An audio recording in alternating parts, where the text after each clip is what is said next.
My name is Betsy Crosby. I grew up in East Kilbride. My dad was a facilities manager, my mum works in IT, and I always dreamed of doing CAD. I'm just about to finish college and hopefully be looking for my first job.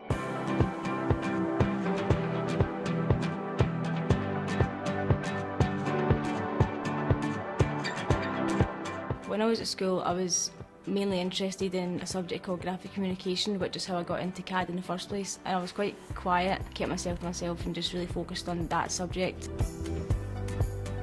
People at school would have probably described me as quite quiet but friendly within like my own friends group. I had a good experience at high school.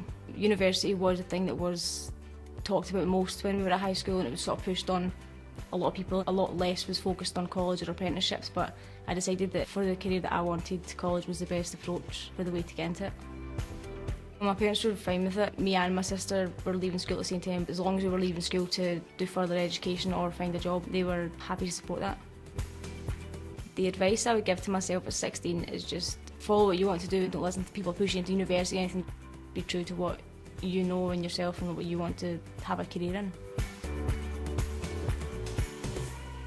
And I'm glad I took the route of going to college and doing it that way, because I wouldn't be in the position I'm in if I'd gone to university over going to college.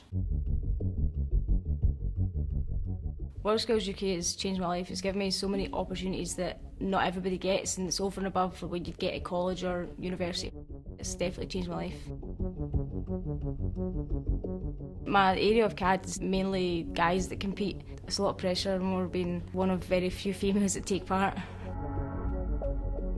I think what excites me most about working in CAD is that all the different softwares you can use, all the different applications it has. You can go from doing like mechanical design to like civil stuff, architectural, just so vast.